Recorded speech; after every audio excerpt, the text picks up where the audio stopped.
से supreme court से कांग्रेस के नेता पवन खेड़ा को बड़ा झटका लगा है। खेड़ा को मिली अंतरिम जमानत पर स्टे। तेलंगाना हाई कोर्ट के आदेश पर रोक लगा दिया गया है। असम सरकार की अर्जी पर सुनवाई हुई। सुप्रीम कोर्ट ने असम कोर्ट जाने को कहा है। अग्रिम जमानत के लिए असम कोर्ट जाएंगे। सुप्रीम कोर्ट की तरफ से कहा गया। सुप्रीम कोर्ट ने पवन खेड़ा को नोटिस जारी किया है। सुप्रीम कोर्ट ने पवन खेड़ा को यहाँ पर 3 हफ्ते में जवाब देने के लिए भी कहा है, यानी कि साफ तौर पर पवन खेड़ा की मुश्किलें बढ़ सकती हैं। आज इस पूरे मामले को लेकर सुनवाई हुई सुप्रीम कोर्ट में। सुप्रीम कोर्ट की तरफ से अपनी तमाम दलीलों को रखा गया और यहाँ पर पवन खेड़ा की तरफ से भी दलीलों को रखा गया है। तो इस बीच जो है एक बड़ा झटका कांग्रेस के नेता पवन खेड़ा को लगा है सुप्रीम कोर्ट से, जहां इस पूरे मामले को लेकर सुनवाई में राहत नहीं मिली है और अंतरिम जमानत पर फिलहाल से यहाँ पर स्टे लगाया गया है। तेलंगाना हाई कोर्ट के आदेश पर रोक और असम सरकार की अर्जी पर सुनवाई हुई सुप्रीम कोर्ट में और सुप्रीम कोर्ट ने असम कोर्ट जाने को कहा है। साफ तौर पर एक डायरेक्शन सुप्रीम कोर्ट की तरफ से दिया गया है। अग्रिम जमानत के लिए असम कोर्ट जाए, सुप्रीम कोर्ट ने कहा है और सुप्रीम कोर्ट ने पवन खेड़ा को नोटिस भी जारी किया है। सुप्रीम कोर्ट ने पवन खेड़ा से 3 हफ्ते में जवाब मांगा है। सुप्रीम कोर्ट का रुख इस बीच बिल्कुल स्पष्ट रहा है और पवन खेड़ा की आने वाले समय में मुश्किलें साफ तौर पर बढ़ सकती हैं। इस पूरे मामले को लेकर आज सुनवाई हुई, जिसमें कई चीजों का जिक्र कोर्ट की तरफ से भी किया गया है और कांग्रेस के नेता पवन खेड़ा की एक बार फिर से मुश्किलें बढ़ चुकी हैं और 3 हफ्ते में जवाब दायर करने के लिए कहा गया है। और साफ तौर पर कहना है सुप्रीम कोर्ट का कि आपको अब असम कोर्ट जाना होगा और तेलंगाना हाई कोर्ट के आदेश पर भी फिलहाल स्टे लगा दिया गया है। तो पवन खेड़ा को सुप्रीम कोर्ट से यह बड़ा झटका लगा है। हाई कोर्ट के अग्रिम जमानत के फैसले पर फिलहाल के लिए स्टे लगाया गया है, रोक लगा दी गई है। असम सरकार के वकील तुषार मेहता ने कहा कि ये बिना अधिकार क्षेत्र के एंटीसेप्टरी बिल देने का मामला है। तेलंगाना हाई कोर्ट के पास एंटीसेप्टरी बिल देने का अधिकार क्षेत्र नहीं था क्योंकि क्राइम असम में रजिस्टर्ड है। तो ऐसे में तमाम दलीलों को जो है रखा गया है, बाकायदा कोर्ट की तरफ से भी दलीलें दी गई हैं और जाहिर तौर पर कांग्रेस के नेता पवन खेड़ा की मुश्किलें बढ़ चुकी हैं और सुप्रीम कोर्ट से ये बड़ा झटका लगा है, जहां अदालत ने तेलंगाना हाई कोर्ट के अंतरिम जमानत देने वाले फैसले पर फिलहाल के लिए रोक लगा दी है। असम सरकार की याचिका पर नोटिस उनको जारी किया गया है। पवन खेड़ा की ट्रांजिट अग्रिम जमानत देने के फैसले पर रोक लगाई गई है। आपको बता दें कि 10 अप्रैल को तेलंगाना हाई कोर्ट ने पवन खेड़ा को 1 हफ्ते की ट्रांजिट अग्रिम जमानत दी थी, जिसके बाद असम सरकार ने सुप्रीम कोर्ट का दरवाजा खटखटाया था और अब सुप्रीम कोर्ट से ये बड़ा झटका पवन खेड़ा को लगा है। तो असम सरकार ने सुप्रीम कोर्ट में कई चीजों का तर्क दिया है और पवन खेड़ा के खिलाफ लगाए गए आरोप गंभीर हैं और उन्हें इस तरह की राहत नहीं मिलनी चाहिए, असम सरकार की तरफ से कहा गया है।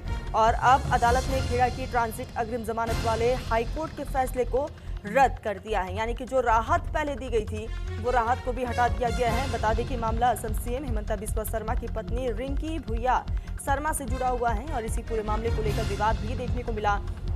सुप्रीम कोर्ट में जस्टिस जेके महेश्वरी और जस्टिस अतुल एस चंदुरकर की बेंच ने पवन खेड़ा को ट्रांजिट अग्रिम जमानत देने के फैसले को चुनौती देने वाली याचिका पर सुनवाई की। असम सरकार की तरफ से सॉलिसिटर जनरल तुषार मेहता ने कहा कि घटना असम में हुई है, एफआईआर असम में हुई, तो तेलंगाना हाई कोर्ट ने ट्रांजिट अग्रिम जमानत क्यों दी। यानी कि कई तरह के सवाल जो है यहाँ पर खड़े हुए हैं। हालांकि अब 3 हफ्ते का समय यहाँ पर पवन खेड़ा को दिया गया है। सुप्रीम कोर्ट ने कहा है कि आपको जवाब दायर करना होगा, जवाब देना होगा।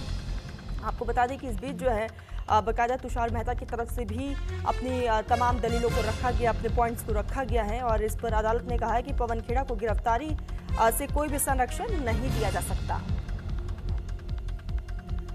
इसी बीच सहयोगी आंचल मेरे साथ जुड़ चुकी है। आंचल, पवन खेड़ा को सुप्रीम कोर्ट से बड़ा झटका लगा है, अब कानूनी तौर पर क्या रास्ते हैं?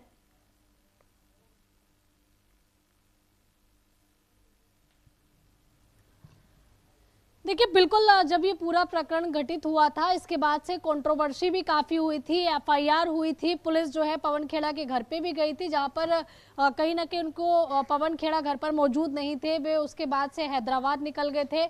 लेकिन इसके बाद देखिए मामला कोर्ट में पहुंचा और जब सुप्रीम कोर्ट में पहुंचा तो सुप्रीम कोर्ट ने जो अंतरिम जमानत के लिए अर्जी लगाई हुई थी उस पर रोक लगा दी। और देखिए एग्जैक्टली क्या कहा वो भी आपको पढ़कर बता देते कि उसमें जो न्यायमूर्ति हैं यानी कि जेके महेश्वरी की हम बात करें या फिर देखिए अतुल एस की हम बात करें, दोनों ने कहा है कि जमानत पर रोक लगाने के लिए असम सरकार की जो याचिका है उनको 3 सप्ताह के अंदर जो है वो जवाब दाखिल करना पड़ेगा, यानी कि सीधे तौर पर इन्होंने जवाब दाखिल करने के लिए 3 सप्ताह का जो समय है वो दे दिया है। इसके साथ ही देखिए पीठ ने ये भी कहा है कि अग्रिम जमानत के लिए जो आवेदन करने की बात यहाँ पर कही गई है, तो इसमें एससी ने आदेश से कोई भी बाधा नहीं आएगी, ये भी उन्होंने कहा है। यानी कि सीधे तौर पर देखिए जो मुख्य बिंदु है वो है जमानत पर रोक लगाना, जो कि एक याचिका दाखिल की गई थी। और जैसे कि भारतीय जनता पार्टी आरोप लगा रही थी कि ये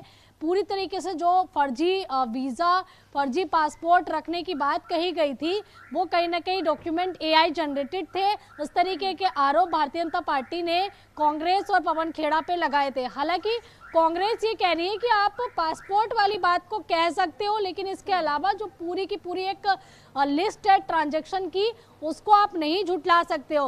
हालांकि अभी देखना होगा कि पवन खेड़ा अब आगे क्या कुछ रुख जो है वो अपनाते, लेकिन एक बात मुश्किलें आने वाले समय में बढ़ सकती है, क्योंकि सुप्रीम कोर्ट ने 3 हफ्ते का समय दिया है। सुप्रीम कोर्ट ने साफ तौर पर जवाब मांगा है।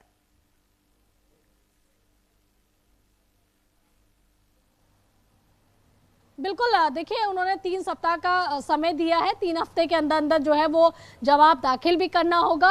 और इसके साथ ही देखिए कांग्रेस इसको कहीं ना कहीं बदले की भावना की राजनीति भी करार दे रही है। उनका कहना है कि जिस तरीके से एक विशेष तरीके की राजनीति जो है वो हेमंत विश्व शर्मा कर रहे थे, इसके खिलाफ जब उनके नेता यानी कि पवन खेड़ा ने जब आवाज उठाई, तो उसके बाद से भारतीय जनता पार्टी पुलिस भेजती है, उसके बाद उनके पीछे पड़ती है, उनकी गिरफ्तारी करने की यहाँ पर बात होती है। लेकिन जब वो सुप्रीम कोर्ट का रास्ता अपनाते तो सुप्रीम कोर्ट में कहीं ना कहीं आंतरिक जमानत को लेकर जो है वो खारिज कर दिया जाता फैसला। यानी कि यहाँ पर मुश्किलें जरूर पवन खेड़ा की बढ़ सकती है। अभी देखना होगा कि इस पर कांग्रेस और भारतीय जनता पार्टी का क्या कुछ स्टेटमेंट आता है। ये भी होगा कि पवन खेड़ा की तरफ से क्या कुछ जवाब में दायर किया जाता है। नजर बनाए रखिएगा। फिलहाल तमाम जानकारी के लिए बहुत शुक्रिया आपका। इसी बीच एक बहुत बड़ी खबर